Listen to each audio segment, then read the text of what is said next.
अगर तुम सीखने की इच्छा नहीं रखते अगर तुम सीखने की इच्छा नहीं रखते तो कोई तुम्हें नहीं शिक्षा शिक्षा सिखा सकता। अगर तुम सीखना चाहते हो तो कोई तुम्हें नहीं रोक सकता। कोई तुम्हें नहीं रोक सकता। चले दोस्तों, आज का इस वीडियो में देखते हैं ऑब्जेक्टिव के साथ क्वेश्चन। तो आपसे निवेदन है कि आप इस चैनल पर नए हो तो प्लीज़ चैनल को सब्सक्राइब कीजिए और बेल आइकन को जरूर दबा लीजिए, ताकि जब भी हम वीडियो को अपलोड करूं तो आपके पास बिल्कुल मुफ्त में मेरा वीडियो जाए और इस वीडियो को आप देखकर लाभ कमा सके। ठीक है, तो आज का इस वीडियो में देखेंगे कि मध्यकालीन भारत का इतिहास, यानी मध्यकालीन भारत का इतिहास देखेंगे और इसमें 50 का ऑब्जेक्टिव क्वेश्चन दिया रहेगा।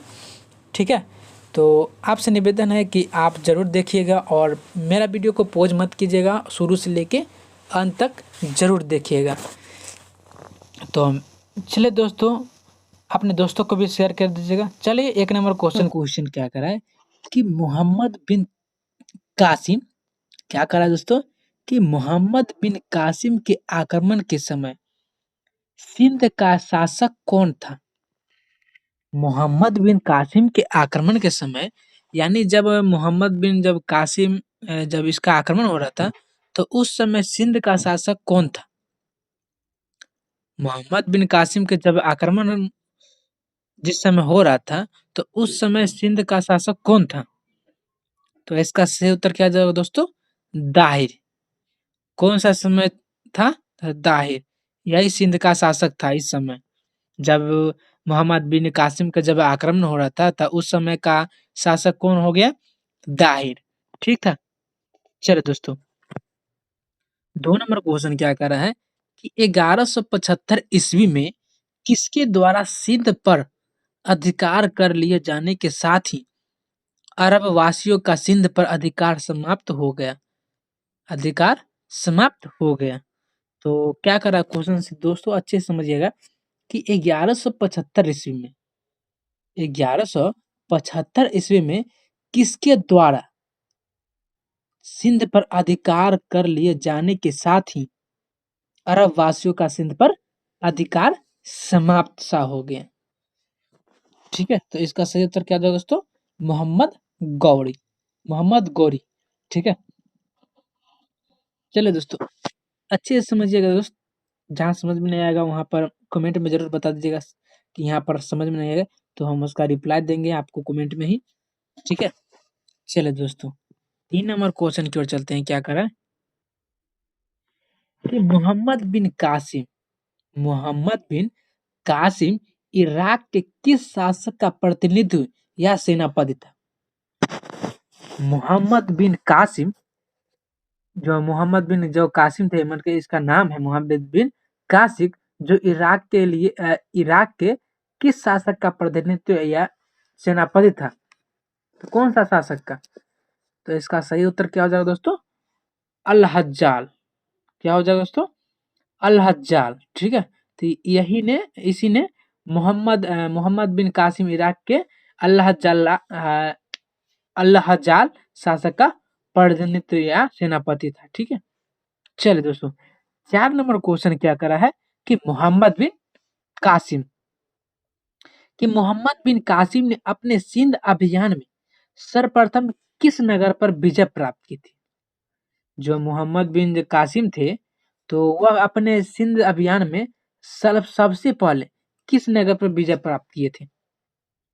तो इसका सही उत्तर क्या जाएगा दोस्तों, देवल। यानी जो देवल ही एक नगर था, उस पर ही विजय प्राप्त किए थे। सबसे पहले विजय प्राप्त किए थे देवल में। कौन, मोहम्मद बिन कासिम जी ने। ठीक है, चलिए दोस्तों, 5 नंबर क्वेश्चन क्या कर रहा है कि मोहम्मद बिन कासिम के आक्रमण के समय सिंध की राजधानी कहाँ थी। सिंध की राजधानी कहाँ थी जब आक्रमण हुआ था, तो उस समय सिंध की राजधानी कहाँ थी। तो इसका सही उत्तर क्या हो जाएगा दोस्तों, आलोर। क्या हो जाएगा, आलोर। चलिए दोस्तों, 6 नंबर क्वेश्चन की ओर चलते हैं। क्या कर रहा है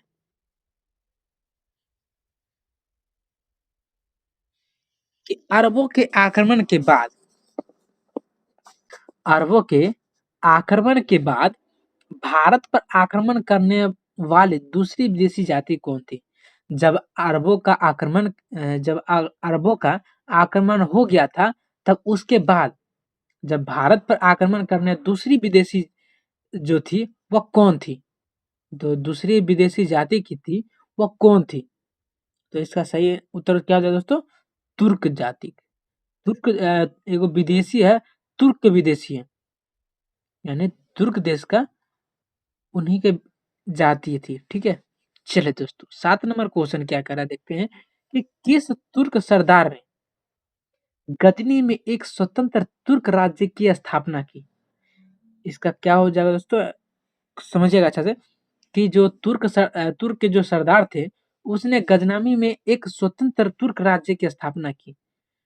उस उसका सही उत्तर क्या इसका कौन सी स्थापना किया था? किस राज्य की? तुर्क राज्य की स्थापना की। तो इसका सही उत्तर क्या हो दोस्तों? अल्पतगीन। यानी जो अल्पतगीन नामक मतलब जो नाम है अल्पतगीन, उन्होंने ही तुर्क सरदार में एक गजनी स्वतंत्र राज्य की स्थापना की। ठीक है, चलिए दोस्तों 8 नंबर क्वेश्चन क्या करें कि अल्पतगीन का गुलाम तथा दामाद जो उसका उत्तराधिकारी बना, तो उनका उत्तराधिकारी कौन कौन बना? जो प्लस में उनका अल्पतगीन का दामाद भी था और गुलाम भी था, और उसका अधिकारी कौन बना? तो इसका सही उत्तर क्या हो जाएगा दोस्तों? सुबुक्तगीन। ठीक है, क्या हो जाएगा? सुबुक्तगीन। सुबुक्तगीन ही है, अल्पतगीन का गुलाम था और प्लस में दामाद भी था, जो उसका उत्तराधिकारी बना। ठीक है, चलिए दोस्तों 9 नंबर क्वेश्चन की ओर चलते हैं। क्या करा है देखिएगा अच्छे से।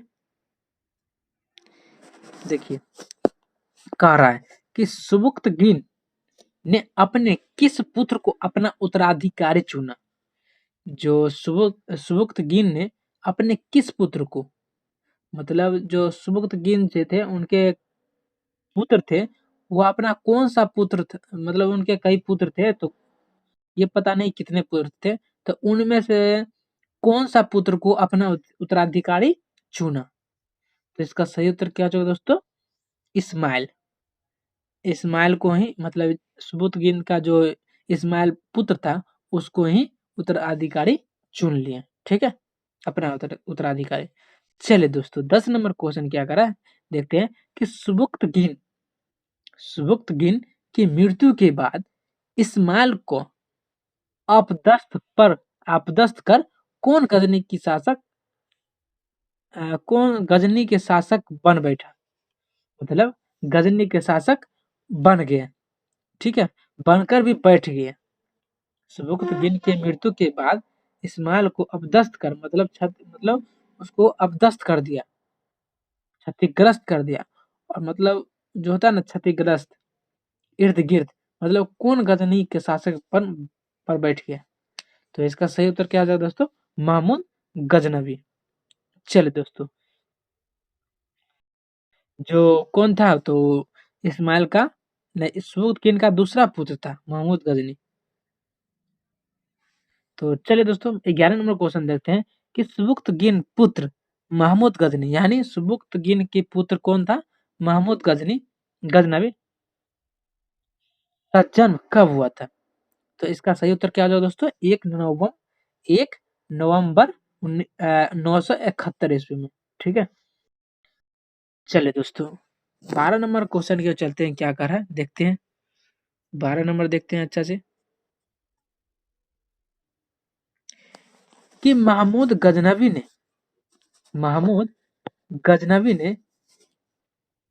भारत भारत पर कुल कितनी बार आक्रमण किया? जो सुबुक्तगीन के जो पुत्र थे महमूद गजनी, वह उसने भारत पर कितने बार आक्रमण किया था? भारत पर कितनी बार आक्रमण किया था? तो इसका सही उत्तर क्या हो जाएगा दोस्तों? 17 बार। ठीक है, चलिए दोस्तों 13 नंबर क्वेश्चन क्या करा है कि महमूद गजनवी की मृत्यु कब तथा कहाँ हुई? दो क्वेश्चन बन जाता है। इसमें दो क्वेश्चन बन जाता है कि महमूद गजनवी की मृत्यु कब हुई, और दूसरा क्वेश्चन क्या बन जाता है दोस्तों कि महमूद गजनी की मृत्यु जो है वह कहाँ हुई? तो चलिए बता दूं कि इसका क्वेश्चन इसमें क्या हो रहा है कि महमूद गजनवी की मृत्यु कब हुई तथा कहाँ हुई? तो इसका मृत्यु हुई जो अप्रैल 1030 ईस्वी में। और कहाँ हुई थी? तो गजनी के एक नगर में हुई थी। ठीक है, चलिए दोस्तों 14 नंबर क्वेश्चन क्या है, कह रहा है कि महमूद गजनवी के साथ भारत आने वाले किस विद्वान का मूल नाम रेहान मोहम्मद बिन अहमद था? रेहान मोहम्मद बिन अहमद था, मतलब दूसरा नाम। मूल नाम एगो होता है ना, एगो पर्सनल नाम, एगो मूल नाम। तो वह क्या नाम था जो भारत आने वाला विद्वान था, वो उसका मूल नाम क्या था? तो रेहान मोहम्मद बिन अहमद था, लेकिन कौन? तो इसका उत्तर हो जाएगा अल बरूनी।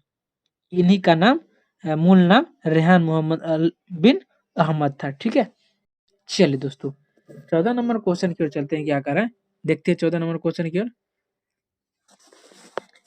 कह रहा है महमूद गजनवी के साथ महमूद गजनवी के साथ भारत आने वाला भारत आने वाला विद्वान जिसने संस्कृत भाषा सीखी तथा भारतीय दर्शन का अध्ययन किया, मतलब पूरा मतलब भारत का भी दर्शन किया, इस अध्ययन में ही भारत का दर्शन भी अध्ययन कर लिया। तो महमूद गजनवी के साथ भारत आने वाला जो विद्वान था, उसने संस्कृत भाषा सीखी और भारतीय दर्शन का भी अध्ययन किया। तो किसने किया था? तो अलबरूनी, जो वह दूसरा मूल नाम था कौन? रेहान अलबुद, क्या नाम था, चलिए छोड़िए। तो इसी ने ही अलबरूनी जो विद्वान जो भारत आया था। तो चलिए दोस्तों 16 नंबर क्वेश्चन की चलते क्या करा कि महमूद गजनवी का प्रथम आक्रमण किस ईस्वी में तथा किस हिंदू शाही राजा के विरुद्ध हुआ था? अच्छे से समझिए दोस्तों कि महमूद गजनवी जो थे, वह प्रथम आक्रमण किस ईस्वी में तथा किस हिंदू शाही राजा के विरुद्ध हुआ? मतलब जो आक्रमण हुआ वह कितने ईस्वी में हुआ और कौन से हिंदू शाही राजा के विरुद्ध हुआ था, जिसमें पराजित होने के बाद भी हिंदू शाही राजा ने आग में जलकर आत्महत्या भी कर ली थी।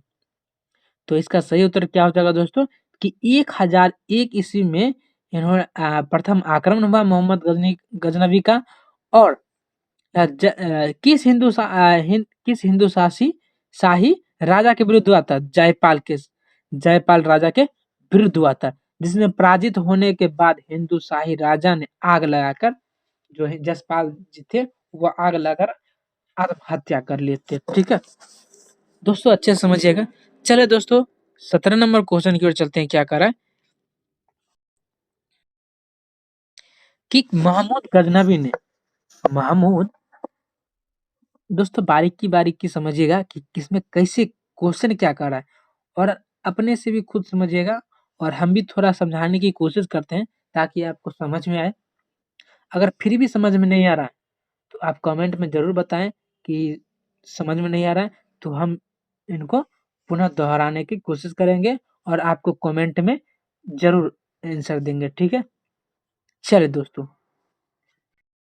महमूद गजनवी ने अपना सर्वाधिक चर्चित आक्रमण किस नगर पर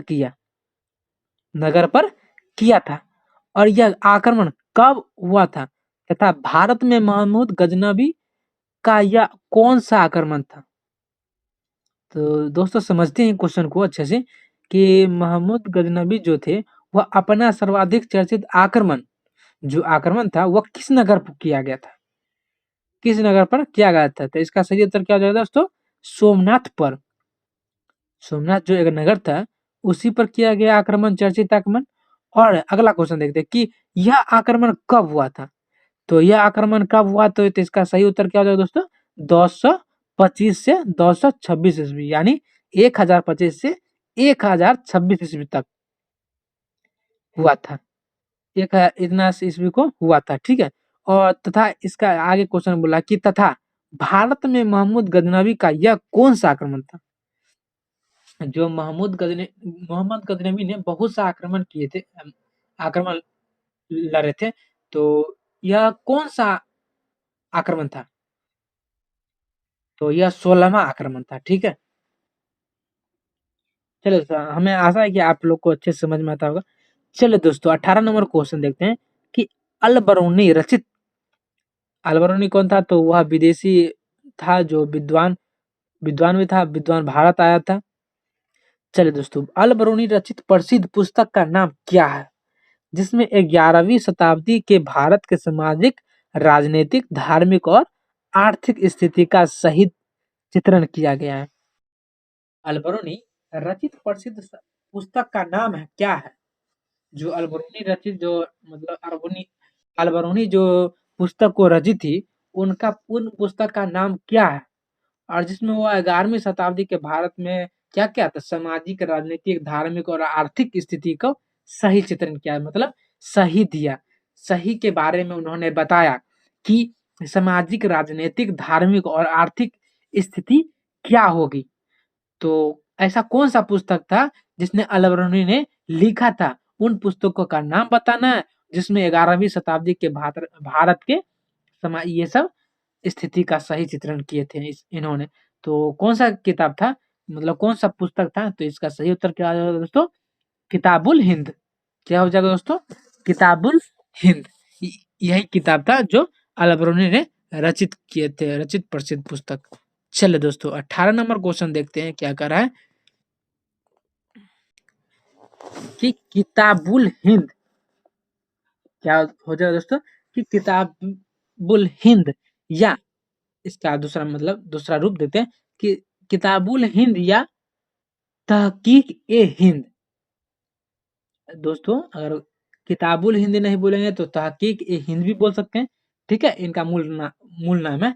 तो चलिए दोस्तों, कि कह रहा क्वेश्चन में अच्छे से समझिएगा कि शुरू से पढ़ रहे हैं कि किताबुल हिंद या तहकीक ए हिंद मूल रूप से किस भाषा में लिखी गई है?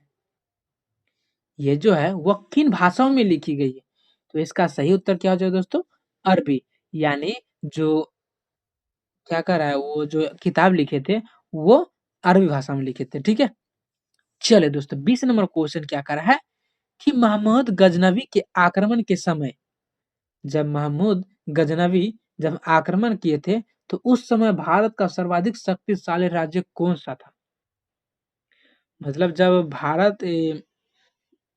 महमूद गजनवी जब आक्रमण कर रहा था तो उस समय जब भारत पर शायद आक्रमण कर रहा था तो उस समय का भारत में सर्वाधिक शक्तिशाली राज्य कौन सा था? तो इसका सही उत्तर क्या था दोस्तों? कन्नौज। ठीक है, चलिए दोस्तों 21 नंबर क्वेश्चन कर चलते हैं क्या करें कि शाहनामा शाहनामा महमूद गजनवी के किस दरबारी विद्वान की रचना है? शाहनामा महमूद गजनवी के किस दरबारी विद्वान की रचना है?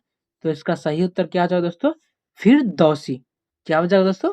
फिरदौसी। ठीक है, यानी शाहनामा महमूद गजनवी के फिरदौसी दरबार विद्वान की रचना है। ठीक है, चलिए दोस्तों 22 नंबर क्वेश्चन क्या कर रहा है कि महमूद गजनवी के दरबार की राजभाषा क्या थी? जो महमूद गजनवी थे तो उनके दरबार की जो भाषा है, राजभाषा, वह किस भाषा की थी?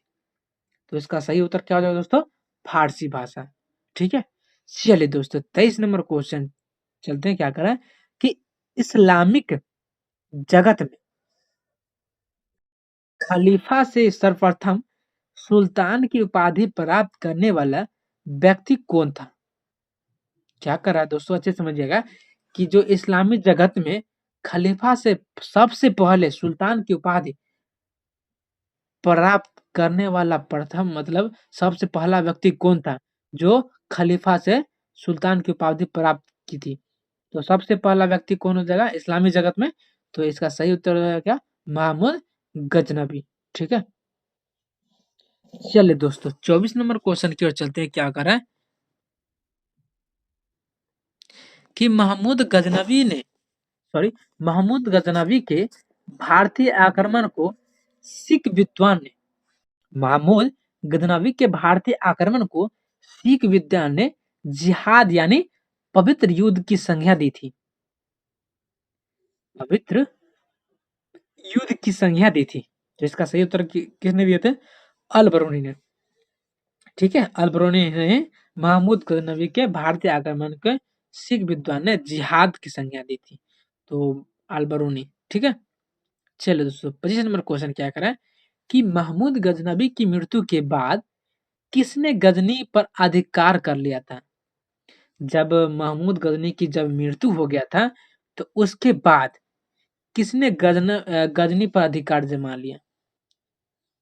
तो इसका सही उत्तर क्या हो जाएगा दोस्तों? गयासुद्दीन मोहम्मद बिन शाम। क्या हो जाएगा?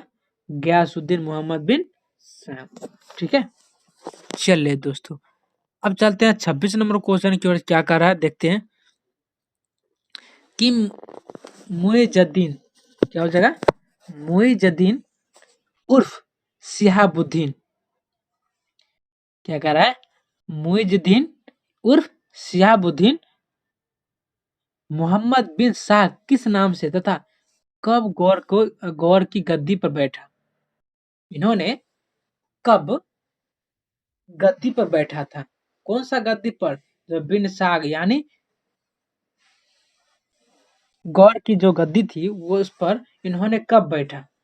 तो देखते हैं क्वेश्चन क्या करा है, प्रोसेस से देखते हैं कि मुइजुद्दीन मुइजुद्दीन उर्फ, इनका दूसरा नाम क्या आ जाएगा? उर्फ में इसको ये भी बोल सकते हैं कि शिहाबुद्दीन मोहम्मद भी बोल सकते हैं। ठीक है, तो शिहाबुद्दीन मोहम्मद बिन जोसाग किस नाम से जाना जाता है? मोहम्मद गौरी। और कब गौरी की गद्दी पर बैठा? तो इसका सही उत्तर क्या होगा दोस्तों? 1173 ईस्वी में। ठीक है, चलिए दोस्तों, 27 नंबर क्वेश्चन क्या कर रहा है कि मोहम्मद गौरी ने भारत पर पहला आक्रमण कब तथा किस राज्य के विरुद्ध किया? मोहम्मद गौरी जी ने भारत पर पहला आक्रमण कब तथा किस राज्य के विरुद्ध किया? तो मोहम्मद गौरी ने भारत पर पहला आक्रमण 1175 ईस्वी को किया था। और किस राज्य के विरुद्ध किया था? तो इसका सही उत्तर क्या हो जाएगा? मुल्तान। मुल्तान के राज्य में विरुद्ध किया था। ठीक है, चलिए दोस्तों, आगे चलते 28 नंबर क्वेश्चन क्या कर रहा है, अच्छे से समझिएगा दोस्तों कि मोहम्मद गौरी ने भारत पर दूसरा आक्रमण कब तथा किस राज्य के विरुद्ध किया? मोहम्मद गौरी ने भारत पर दूसरा, वो तो पहला आक्रमण था जो भारत पर किया था, और यह भी भारत पर किया था, यह दूसरा आक्रमण था। उन्होंने कितना भी 16-17 लड़े थे। चल दोस्तों, इसका सही उत्तर क्या हो जाएगा? दूसरा आक्रमण कब किए थे भारत पर? तो 1178 ईस्वी में। और किस राज्य के विरुद्ध किया था? तो गुजरात के पाटन शहर में। ठीक है, चलिए दोस्तों, 29 नंबर देखते हैं कि मोहम्मद गौरी के आक्रमण के समय दिल्ली व अजमेर के शासक कौन था? मतलब दिल्ली के जब मोहम्मद गौरी के आक्रमण के समय दिल्ली और प्लस में अजमेर का शासक कौन था? दिल्ली का भी शासक था और अजमेर का भी शासक था। आक्रमण के समय जब मोहम्मद गौरी जब आक्रमण कर रहे थे भारत पर, तब उन्होंने उस समय दिल्ली और अजमेर का शासक कौन था जब मोहम्मद गौरी आक्रमण किए थे भारत पर? तो इसका सही उत्तर क्या हो जाएगा दोस्तों? पृथ्वीराज चौहान। पृथ्वीराज चौहान ही दिल्ली और अजमेर का शासक था। कब? जब मोहम्मद गौरी जब भारत पर आक्रमण कर रहा था तब। ठीक है, चलिए दोस्तों, 30 नंबर क्वेश्चन पे ले चलते हैं। क्या कर रहा है देखिएगा कि 1191 ईस्वी में क्या कर रहा है कि 1191 ईस्वी में वर्तमान हरियाणा के थानेश्वर के निकट जो स्थित एक तराइन नामक स्थान है, उस पर मोहम्मद गौरी तथा पृथ्वीराज चौहान के बीच हुआ। और वह युद्ध इतिहास में किस नाम से प्रसिद्ध है? यह युद्ध जो हुआ, वह युद्ध इतिहास में किस नाम से प्रसिद्ध है? और आगे क्वेश्चन करा कि इस युद्ध में किसकी जीत हुई? जब ये युद्ध हुआ था तो उसमें किसकी जीत हुई थी? तो इसका कौन सा युद्ध हुआ था? तराइन के नामक स्थान पर मोहम्मद गौरी और पृथ्वीराज चौहान के बीच कौन सा युद्ध हुआ था? तो तराइन का प्रथम युद्ध हुआ था। जो इस युद्ध में किसकी जीत हुई थी? तो इसमें पृथ्वीराज चौहान जी का, यानी पृथ्वीराज का ही प्रसिद्ध युद्ध में जीत हुई थी। ठीक है, तो इस युद्ध में किस नाम से प्रसिद्ध है? बीच हुआ था वह युद्ध इतिहास में किस नाम से प्रसिद्ध है? तराइन का प्रथम युद्ध। ठीक है, चले दोस्तों 31 नंबर क्वेश्चन क्या करा कि 1192 ईस्वी में 1192 ईस्वी में मोहम्मद गौरी तथा पृथ्वीराज चौहान के बीच हुए तराइन के द्वितीय युद्ध में कौन विजयी रहा? तो जाहिर सी बात है कि सबसे पहले हमें ऊपर ही बता देते हैं 30 नंबर क्वेश्चन में कि मोहम्मद गौरी और पृथ्वीराज चौहान के बीच हुआ था, जो पृथ्वी मोहम्मद गौरी जीत गए थे द्वितीय युद्ध में, तराइन का द्वितीय युद्ध में, सॉरी। तो तराइन के द्वितीय युद्ध में ही कौन विजय हुआ? मोहम्मद गौरी, जो जो 1192 ईस्वी में हुआ था। ठीक है, चलिए दोस्तों 32 नंबर क्वेश्चन की ओर चलते हैं कि 32 नंबर क्वेश्चन क्या कर रहा है, देखते हैं अच्छे से कि तराइन के द्वितीय युद्ध में पृथ्वीराज चौहान का सेनापति कौन था? तराइन के द्वितीय युद्ध में पृथ्वीराज चौहान का सेनापति कौन था? तो इसका सही उत्तर क्या होगा दोस्तों? स्कंद। ठीक है, चलिए दोस्तों, मोहम्मद गौरी तथा जयचंद के बीच युद्ध किस ईस्वी में हुआ तथा यह इतिहास में किस नाम से प्रसिद्ध है? मोहम्मद गौरी जो थे वह जयचंद के बीच युद्ध किस ईस्वी में हुआ था? यह इतिहास में किस नाम से प्रसिद्ध है? तो इसका सही उत्तर क्या होगा दोस्तों? 1194 ईस्वी में हुआ था मोहम्मद तथा जयचंद के बीच युद्ध, और इसका प्रसिद्ध इतिहास में किस नाम से प्रसिद्ध है? तो चंदावर का युद्ध।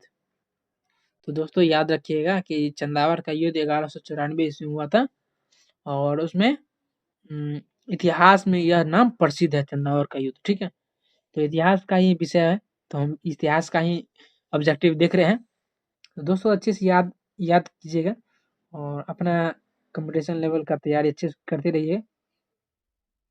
चलिए दोस्तों 34 नंबर क्वेश्चन की ओर ले चलते हैं कि क्या करा 34 नंबर क्वेश्चन में, देखते हैं कि मोहम्मद गौरी भारत के विजित प्रदेशों का शासन किए सौंपते हुए वापस गजनी के लिए प्रस्थान कर गया।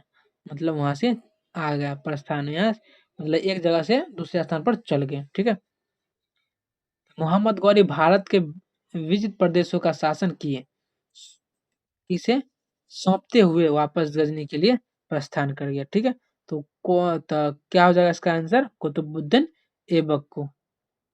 ठीक है, चलिए दोस्तों 35 नंबर क्वेश्चन क्या करें कि वापस गजनी जाते समय कब, कहां तथा किन विद्रोहियों द्वारा मोहम्मद गौरी की हत्या कर दी गई?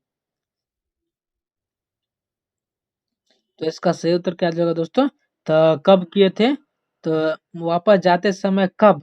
तो 1206 ईस्वी में, यानी मार्च मार्च 1206 ईस्वी में। और कहाँ किए थे? तो धमियक में। और विद्रोही द्वारा मोहम्मद गौरी की हत्या कर दी गई, तो किन? तो सिया विद्रोही द्वारा मोहम्मद गौरी की हत्या कर दी गई। ठीक है, चलिए दोस्तों 36 नंबर क्वेश्चन देखते हैं क्या करें कि हत्या के बाद मोहम्मद गौरी को कहाँ ले जाकर दफनाया गया? जब हत्या उनकी हो गया था तो उनको कहाँ ले जाकर दफनाया गया था? तो इसका सही उत्तर क्या हो जाए दोस्तों? गजनी, जहाँ गजनी एक नगर है, शहर है, वहीं पे दफनाया गया था। ठीक है, चले 37 नंबर क्वेश्चन कह रहा है कि मोहम्मद गौरी के किस गुलाम व सेनापति ने 1197 से लेके 98 ईस्वी बिहार, 1199 ईस्वी में बंगाल तथा 1202 ईस्वी में कालिंजर पर विजय प्राप्त किया था? तो मोहम्मद गौरी के किस गुलाम और सेनापति ने, मतलब जो मोहम्मद गौरी के जो गुलाम और सेनापति थे, उन्होंने 1197 से 98 ईस्वी में बिहार में और 1199 ईस्वी में बंगाल में तथा 1202 ईस्वी में कालिंजर पर विजय प्राप्त की। तो कौन सा गुलाम और सेनापति था मोहम्मद गौरी का? तो इसका सही उत्तर क्या हो जाएगा दोस्तों? बख्तियार खिलजी। बख्तियार खिलजी ही मोहम्मद गौरी के गुलाम और सेनापति थे, और उन्होंने ही बख्तियार खिलजी ने ही ये बिहार, बंगाल और कालिंजर पर प्राप्त किए थे। ठीक है, चलिए दोस्तों, विजय प्राप्त किए थे। चलिए दोस्तों, 38 नंबर क्वेश्चन क्या करें देखते हैं कि मोहम्मद गौरी तथा पृथ्वीराज चौहान के बीच हुए युद्ध का वर्णन किस ग्रंथ में किया गया? मोहम्मद गौरी तथा पृथ्वीराज चौहान, यहाँ पर नो होता, छूट गया नो। चलिए, पृथ्वीराज चौहान के बीच हुए युद्ध का वर्णन किस ग्रंथ में किया गया? इसका सही उत्तर क्या हो जाए दोस्तों? पृथ्वीराज रासो। ठीक है, चलिए 39 नंबर क्वेश्चन क्या करा है कि मोहम्मद गौरी ने पृथ्वीराज चौहान को पराजित करने के बाद उसके बाद उसके किस किले पर अधिकार कर लिया था? जब मोहम्मद गौरी ने जब पृथ्वीराज चौहान को पराजित कर दिया था, तब वह किस किले पर अधिकार कर लिया था? किस किले पर वो अपना हक जमाने लगा था? तो इसका सही उत्तर क्या होगा दोस्तों? किला ए राय पिथौरा। किला ए राय पिथौरा। ठीक है, इस पर ही यह अधिकार जमा लिया था। चलिए दोस्तों, 40 नंबर क्वेश्चन देखते हैं क्या करा आगे कि भारत में मोहम्मद गौरी ने किसको प्रथम अक्ता या इक्ता प्रदान किया था? भारत में मोहम्मद गौरी ने किसको प्रथम एकता अक्ता और एकता प्रदान किया था? तो इसका सही उत्तर क्या है दोस्तों? कुतुबुद्दीन ऐबक को। ठीक है, चलिए दोस्तों, 41 नंबर क्वेश्चन कह रहा है कि भारत में गुलाम वंश के शासन की स्थापना कब तथा किसने की थी? तो गुलाम वंश की स्थापना भारत में कब हुआ? तो 1206 ईस्वी में। और किसने किया था? तो कुतुबुद्दीन ऐबक जी ने किए थे। ठीक है, चलिए दोस्तों, 42 नंबर क्वेश्चन देखते हैं क्या करें कि कुतुबुद्दीन ऐबक का राज्याभिषेक कब किया गया था? कुतुबुद्दीन ऐबक जी के राज्याभिषेक कब किया गया था? तो इसका सही उत्तर क्या होगा दोस्तों? 24 जून 1206 ईस्वी में। ठीक है, चलिए दोस्तों, 43 नंबर क्वेश्चन क्या करा है कि गुलाम वंश की गद्दी पर बैठने के बाद कुतुबुद्दीन ऐबक ने अपनी राजधानी कहाँ बनाई? जब गुलाम वंश की गद्दी पर बैठने के बाद कुतुबुद्दीन ऐबक ने गुलाम वंश की राजगद्दी पर बैठा, तो उन्होंने अपनी राजधानी कहाँ बनाई? तो इसका सही उत्तर क्या है दोस्तों? लाहौर में बनाई। ठीक है, चलिए दोस्तों, 44 नंबर क्वेश्चन की ओर चलते हैं क्या करा है कि देखते हैं अच्छे से कि गद्दी पर बैठने के बाद कुतुबुद्दीन ऐबक ने कौन सी उपाधियां धारण की? जब उन्होंने गद्दी पर बैठ गए थे, तब ऐबक जी ने कौन सी उपाधि धारण किए थे जब गद्दी पर बैठ गए थे तब? तो इसका सही उत्तर क्या हो जाएगा दोस्तों? मलिक और एक और क्या हो जाएगा? सिप हसलार। क्या हो जाएगा? सिप हसलार। ठीक है, 45 नंबर क्वेश्चन देखते हैं कि कुतुबुद्दीन ऐबक की मृत्यु के कब तथा कौन सा खेल खेलते समय घोड़े से गिरकर हो गई थी? मतलब जब कुतुबुद्दीन ऐबक की जो मृत्यु हुई थी, तो किसके कारण हुई थी? मतलब वह घोड़े के जो खेल था, उससे ही गिरकर उनकी मृत्यु हो गई थी। तो कब हुई थी मृत्यु? तो 1210 ईस्वी में हुई थी। और कौन सा खेल खेलते समय? तो चौगान, यानी जो चौगान था, उन्हीं खेल खेलते समय घोड़े से गिर के उनकी मृत्यु हो गई थी। ठीक है, चलो दोस्तों, 46 नंबर क्वेश्चन क्या करा देखते हैं अच्छे से कि कह रहा है कुतुबुद्दीन ऐबक को कहाँ दफनाया गया? जब उनकी मृत्यु हो गई थी 1206 में, तब उनको शरीर कहाँ दफनाया गया? इसका सही उत्तर क्या जाएगा दोस्तों? लाहौर में, जहाँ इन्होंने राजधानी बनाई थी शायद। ठीक है, चलिए दोस्तों, 47 नंबर क्वेश्चन क्या कर रहा है कि कुतुबुद्दीन ऐबक का उत्तराधिकारी कौन बना? कुतुबुद्दीन का कुतुबुद्दीन ऐबक का उत्तराधिकारी कौन बना? तो उनके मरने के बाद यही आराम शाही बने थे। ठीक है, कुतुबुद्दीन ऐबक का उत्तराधिकारी कौन बना? तो आराम शाह। ठीक है, चलिए 48 नंबर क्वेश्चन कह रहा है कि 1211 ईस्वी में आराम शाह की हत्या कर गुलाम वंश की गद्दी पर कौन बैठा? आरा देखिए, पहले के ज़माना में हत्या करके बैठना, अपने उत्तराधिकारी को अपने जो उत्तराधिकारी उसको बनवा था, उसी को हत्या कर देता था। पहले के ज़माने में ऐसे ही होता था, ठीक है? चलिए दोस्तों, देरी न करके आगे क्वेश्चन पढ़ते हैं कि 1211 में ईस्वी में आराम शाह की हत्या कर गुलाम वंश की गद्दी पर कौन बैठा? तो इसका सही उत्तर क्या हो जाएगा? इल्तुतमिश। क्या हो जाएगा दोस्तों? इल्तुतमिश, ठीक है? चलिए 49 नंबर क्वेश्चन देखते हैं।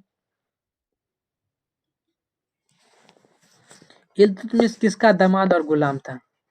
जो इल्तुतमिश जो आराम शाह को हत्या कर दिया था, वह इल्तुतमिश जी थे, वह किनका दामाद था और गुलाम भी था? तो इसका सही उत्तर क्या होगा दोस्तों? कुतुबुद्दीन ऐबक। जो कुतुबुद्दीन ऐबक फिलहाल मर गए थे, तो चले तो घोड़ा से गिर के मर गए थे खेल में, खेलते समय। चलिए दोस्तों, आज का आखिरी क्वेश्चन क्या कर रहा है कि इल्तुतमिश किस कबीले का था? इल्तुतमिश जो थे वह किन कबीलों का था? तो इसका सही उत्तर क्या है दोस्तों? इलबरी तुर्क का। इलबरी तुर्क का। चलिए दोस्तों, आज का वीडियो यहीं पर समाप्त होता है। आशा करता हूँ कि आपको अच्छी तरीके से समझ में आया होगा। इसी तरह आप अच्छे से मेहनत कीजिए और आपसे निवेदन है कि मेरा चैनल को सब्सक्राइब नहीं किए हैं तो प्लीज़ चैनल को सब्सक्राइब कर लीजिए और प्लस में बेल आइकन को ज़रूर दबा लीजिए, ताकि जब भी हम वीडियो को अपलोड करूँ तो सबसे पहले मेरा वीडियो आपको पहुँच सके, ठीक है? तो मेरा वीडियो सबसे पहले पहुँचेगा तो आप ज़रूर वीडियो को देख लीजिए, ताकि जो हम ऑब्जेक्टिव देते हैं ना, तो हम लुसेंट से ही देते हैं, ठीक है? तो उसमें लुसेंट आपको पढ़ना ना पड़े और ऑब्जेक्टिव का मेहनत कीजिए और जो हम ऑब्जेक्टिव बता रहे हैं ना, उसको तोड़-तोड़ के समझिए, ताकि आपको अच्छे से समझ में आ जाए, ठीक है? चलिए दोस्तों, देरी ना करके आज का क्वेश्चन इसी यहीं पर समाप्त होता है और मेरा वीडियो यहीं पर भी समाप्त होता है। फिर मिलते हैं कल के नेक्स्ट वीडियो में क्वेश्चन के और आंसर के साथ, ऑब्जेक्टिव क्वेश्चन आंसर के साथ, ठीक है? तो चलिए दोस्तों, बाय बाय। जय हिंद, जय भारत।